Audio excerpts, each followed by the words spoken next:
Favorite pizza spot? Favorite pizza? Daddo's or Empire? Hamburgers. Hamburgers? Ooh. I eat burgers far too much. My fancy answer would be New State. Thanks. My super basic answer would be Johnny's Burger. Yes. I don't like the cheese that they put on Johnny's. Oh, I love the shredded American. That's my favorite part. So if you don't like it, you can step it out. Or they'll melt it. No, that's my favorite part. Okay. Chinese food. Oh, Szechuan Story. But if you're looking for a cheap eats, oh my gosh. I just blanked. Szechuan Story. Vietnamese food. Oh, Vietnamese food. Boombox is awesome. And I'm not going to, I don't want to get too controversial, but my favorite pho place is Pho Lin Hua. Okay. And they just opened their third location. That would have been my next question, so I'm glad you rolled into that. Yeah. Fine dining. Fine dining. Yeah. Like steaks? Could be wherever. Okay. I base fine dining on price point, not food.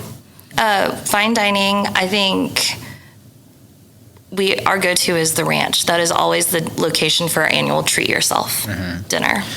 Barbecue. Barbecue, Edgecraft in the city. Outside of the city, it's Butcher Barbecue Stand. Levi and his crew, the best burnt ends you'll ever eat. And their beans with bacon and apple in are so good too. Mexican food. Trompudos tacos is delicious. Italian. So I don't eat Italian a whole lot, but I really enjoy Vito's. Fried chicken. Or Fried chicken. Or chicken places. That's tricky. All I can think of is Dave's, since that's what we talked about recently. The only place I've ever had, which I haven't been there in a very long time, so I don't know how good it was, but at the time it was very good, was Drum Room. Oh, I remember the Drum Room, yeah. Is it still around? It's still around, but I haven't been there in forever. I went there in Somebody college. actually was telling me they went to Aishin's recently. Yes. Aishin's is still great. Aishin's is good. Yeah. But I was like, why would you go to Aishin's when we have so many options here? It is a trek, for sure. Coffee shop and bakery. Those two generally go one in the same. Well, Clarity, hands down for coffee, but my other two favorites are Elemental and I really like Willow. Where's Willow? Deep Deuce. Okay. So Got you. they're great, locally owned as well. And then pastries, hands down Ganache. Or the Cruffin from Gilded Acorn. I still haven't had that place yet. I need to. There's a lot of places. I just need to join your club. Yeah. I'm just going to join you. Gilded Acorn has the best butternut squash soup too. And like the perfect photo, if you want a hint, is if you sit on Park Avenue and you have someone take a photo of you where you can see the window and Leadership Square behind you. There we go. Yeah, and I can't take credit for that. You need to just put a little star on the floor. Julie Parton posted a photo of that first, and I was like, oh, I'm replicating this picture. It's so beautiful. Thank you, Julie. Love Julie. She's awesome. Let's talk about bars and kind of bartenders as well. Favorite happy hour spot? I just wrote an article last month for 405 on the top 10 happy hours. Let's talk about it. Okay. Yeah. Even though it's dry January right now, I'm going to give you, Svi's going to give you a top 10. Oh, yes. Okay. So one of my go-tos is Mickey Mantle's, one of the best happy hours in town because it has food and cocktails. So I think it's like $8 martinis, something very affordable, $2 long necks, $4 wines, give or take $1 because I don't have the information directly in front of me. But they have, it is Monday through Friday from 4 to 7. 4 to 7. And it's perfect for pre-concert, pre-thunder, right after work. And we go there all the time, and it's great. But they have the best peppered lamb chops, tequila, lime shrimp, and shrimp cocktail as well, all on their happy hour. Yeah. Okay, now I'm going to go to the far other end of the spectrum. The Oklahoman happy hour that everyone should know about is Hideaway Pizza. Monday through Friday, 4 to 7. It is half price, all alcohol. Okay. I did not know that. That cannot be beat. If I even drive, I randomly drove by a Hideaway in Tulsa when I was out of town for a concert, and it just happened to be between 4 and 7. I was like, well, obviously I have to go by. So you just pop right in. That is... Everyone's looking for the cheap drinks. Like, that's where it's at. Okay. Where do you go for Indian food? Right now, I'm really into Kebabish Bites. It's in Norman. Okay. Right off of I-35. Okay. Locally in town, we do Shish Mahal. Same. I'm going to turn the tables on you. Best French fries in Best town. French fries in You can't say town. McDonald's. I'm sorry. Tucker's is really good. I like Tucker's. Are you a hand cut fry I am a person? hand cut, yeah. So I grew up, right? My mum was a trained chef back home, and I grew up, and like my mum or dad, whoever was cooking, would grab potatoes and like make them by hand, right? So they were usually fat ones, right? Fat chips. You don't really get fat chips here anymore, other than sometimes I think at Texas Roadhouse does fat fries, if you want to call them that. We call them chips in the UK. That's not a bag of chips; it's fries for chips. The other place that is really good, Johnny's has good fries too, right? Have you had fries in Johnny's? You can't choose the fries over the onion rings at Johnny's, though. I'm not a huge onion rings fan. What? Yeah, I struggle to find places. Onion rings I'm very kind of selective with where I get onion rings from. You know, the best place to get onion rings is a fancy, expensive steakhouse. Okay.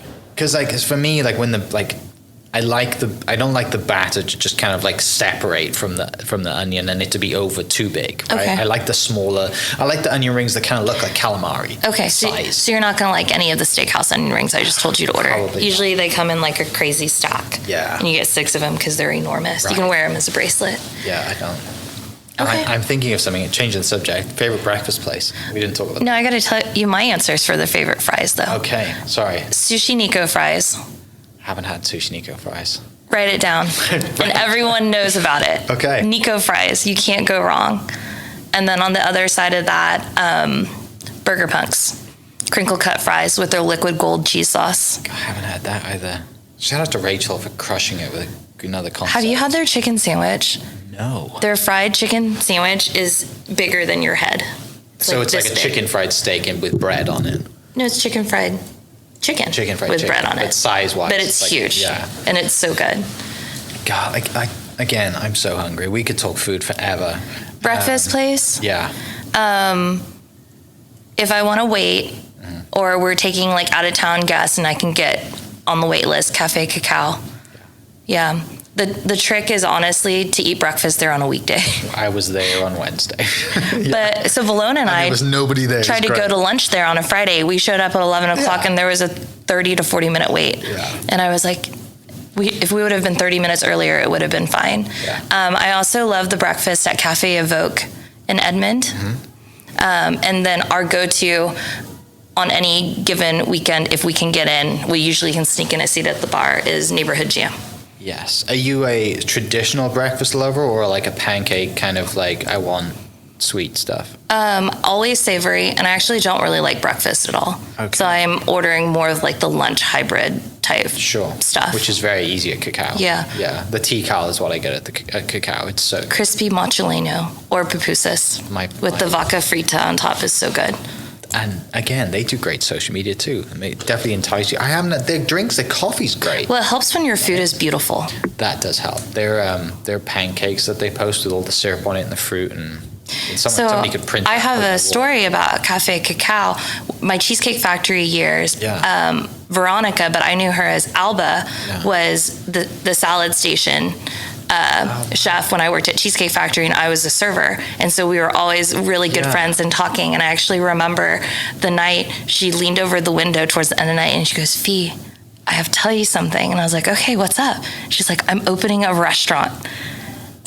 And I just think back now how crazy that was. And even like her kids, they used to come in all the time, and seeing them grown up. And now when we go there, she's amazing. What a woman. I mean, Luigi has been on a long time ago to tell the story, and it's unbelievable what they've done, right? And yeah, I mean, the food's They made fantastic. Guatemalan breakfast mainstream in OKC. Yeah.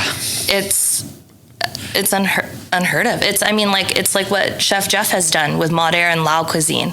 You know, before that, anyone who even thought they knew Lao food, it was just hidden on a Thai restaurant menu. So Yeah. stuff like that is incredible. Finishing up, just in the instance of time for you, what is stuff for the new year that we should put on the radar for people? Like there's, bartenders that people should, go get a drink from, or chefs or places that they should go. What's kind of like your under the radar? Here's my few things for the people listening to keep an eye out in the new year. Oh, that's a tough question. It's okay. We can edit out. And the stuff if thing we need is, to. for me, nothing is under the radar. Yes. If it's on my radar, I want it to be on your radar too. Okay. So I would say, if you want to know what I'm eating, follow me on my social media. Try to keep it relevant. It's been really busy, so that's why you get like a whole dump of posts on a Saturday morning or a Thursday night at 11 p.m. But I would say just follow me there. But I think the biggest thing, and we talked about this kind of before we started recording, was we are so lucky for what we have here in Oklahoma City as far as bars, restaurants, coffee shops, breweries, all of it.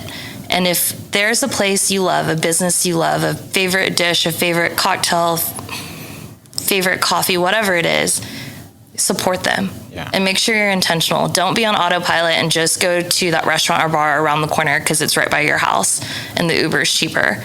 Like, be intentional.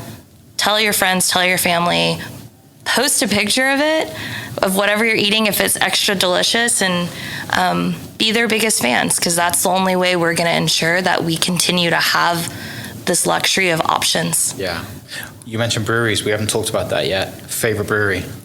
Favorite brewery? I think the prettiest brewery is Vanessa House, hands down. Their space is gorgeous. My favorite beer to drink is Prairie. Okay. I'm weird. I like sours and stouts, and they do it best, both of them. Yeah.